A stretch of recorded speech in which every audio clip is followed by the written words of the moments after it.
you guys don't have the same values, priorities necessarily.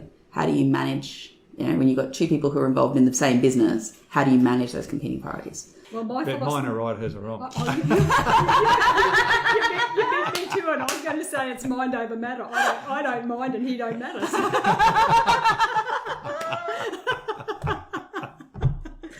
And fight. All right, let's go. All right. Well, the process... Actually, so let's just make it easy. Yeah, it's an interesting conversation. Yeah. Because the process that we take people through, they come up with their own story, but I encourage and I push and I influence and whatever I can do to make sure that the business owner's partner actually does the same exercise. And what we actually do then is come up with a life story for for each of them. Then we actually combine the stories so that they've got a combined story so that they're both going for the same story. Yeah. And that's what Faye and I have done. Yes, our values are different. Mine are, as I said before, mine are right. Hers are a little bit touchy. But I sometimes cringe when I see her values because I'm not at the top. That would hurt. Oh, I'm used to that now.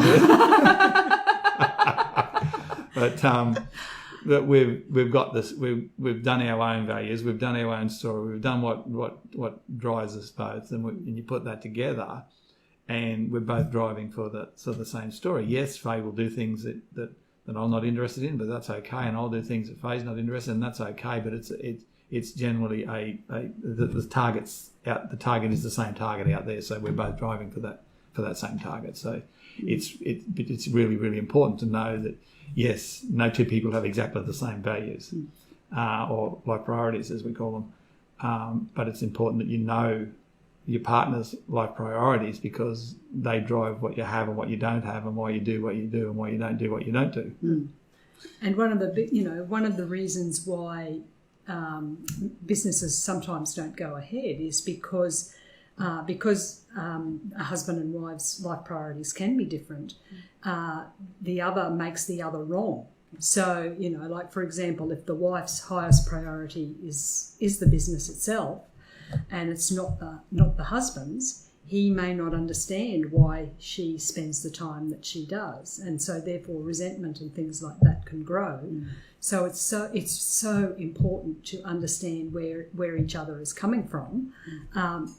So that you can actually support each other in the journey of business to enable each to become and to be the best that they possibly can be, rather than having resentment, having blame, having all those different things, which is what happens when there's not that knowledge of what each other really wants out of their life and their life. Yeah. And I guess that comes back to too. That idea of being on the same page. I think it's probably very easy if either, and potentially even if both are in the business together, but especially if one's in the business and one's not in the business, is playing a support role. I think it would be very easy for one person to feel like they don't, and it can happen. Maybe the person who's running the business is feeling like they're not appreciated for what they're contributing, and the person at home's feeling like they're not appreciated for their contributions and. It's really interesting because I have people say, my partner's not interested in home life. He doesn't do anything for us. All this sort of stuff. And you talk to him, and he's working his guts out to provide for them by getting money out of the business, and he thinks he's doing the right thing. But there's just no communication about what's important to one another. And I work with a lot of women who are in business and children aren't their number one priority. The business is the number one priority, and then they've got all the pressures from their parents or their partner or whatever. Well, you're not looking after the children, and so it's a really interesting concept to really understand what's important to you without the societal or external environment pressures on you. And that's a very important point to raise, and especially for women that women are in business. Everybody is telling them that their children need to be number one priority. But if they're not, then stop beating ourselves up about it. It's not that we don't love our children. We love them very, very, very, very dearly.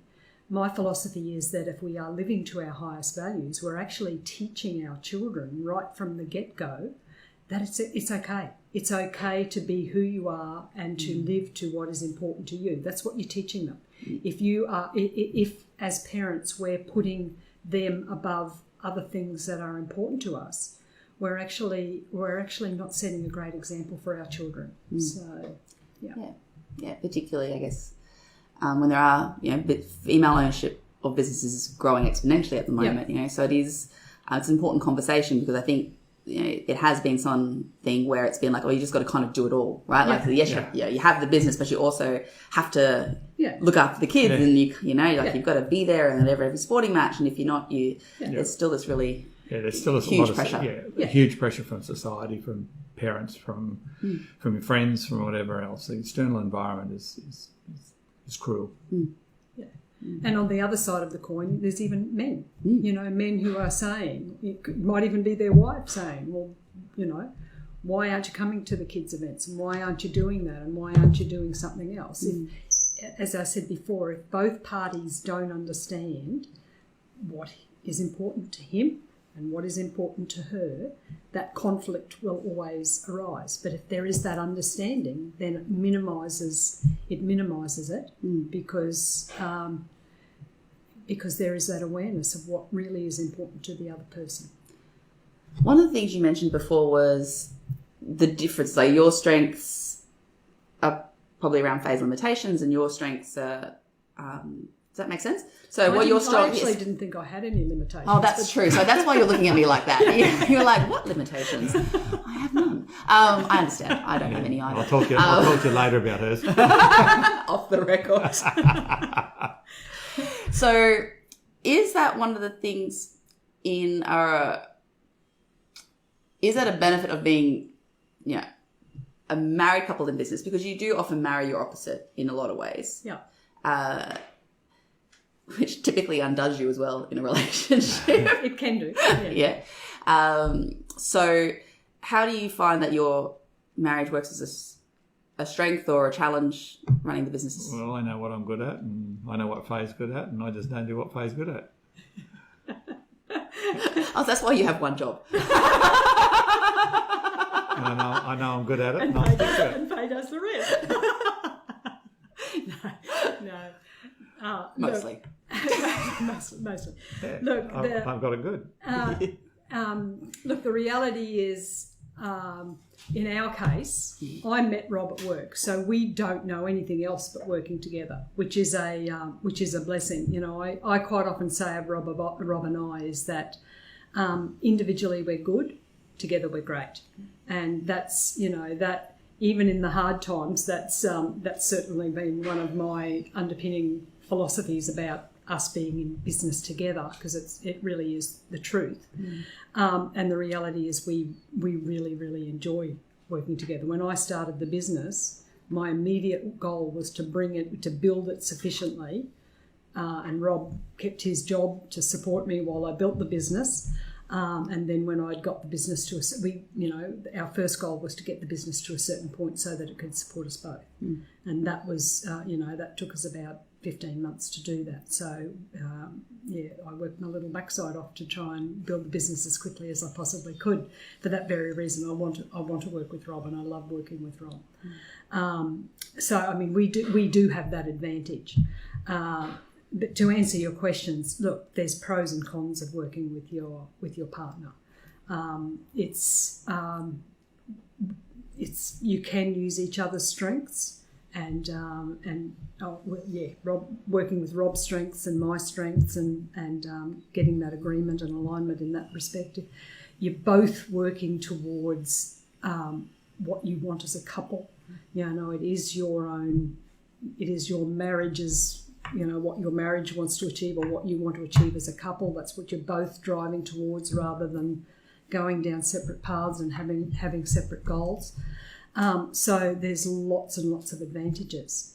Some of the disadvantages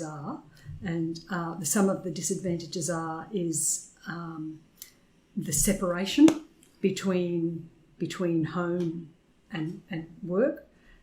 Quite often what is happening at home comes out at work, and sometimes, and more often than not, may I say, it's what's happening at work that comes at home. And it is really learning and developing the strategies that you have to do. And thankfully we've learnt them, is to have that separation, and knowing that when we're at home, we're home, when we're at work, we're at work. The other thing is that more often than not, the patterns of behaviour that are in your personal relationship, which are both positive and negative, by the way, but the patterns of behaviour that are between you will come out in the business. The business actually brings that out far more. And it's one of the things that I'm the most grateful for, can I say, in our relationship, is that what I see at work, I think, well, how are we doing this at home? And when I look, we are. It's really amazing. So for me personally, it's a personal growth opportunity, because it's just a mirror. It's just mirroring what we're doing in the work environment. The other one is, and closely related to that is, like if one of the partners is a more dominant partner, generally that will carry over into work as well. If one of the partners is more submissive, that will come over in the work environment as well. And sometimes that will create conflict, because especially if, let's say it's the wife that is the dominant partner and the husband is is a little bit more submissive. In the work environment, the wife may not be the best leader for that business. Okay, she may be the leader at home, but in the business, she's not the best person to be the leader. He actually is. And so you've got to work through that natural relationship of dominance and a little bit more submission. If in the work environment, it's not the best way to go. Yeah. And vice versa, if the husband is a little bit more dominant and the wife is more submissive, sometimes the wife can be the best leader or the best business manager or leader of the business, and the husband may struggle with that. And we see that time and time again, where the one that is more dominant is the one that struggles with their husband or wife taking the leadership role in the business. But you have to get that really, really clear. You can't both be the leader of the business. One of you has to be the leader of the business. And we did it for a long time in our business, where we were both the leaders, but our children in the business were playing mum against dad all the time. And so we had to do the right thing and make me the leader.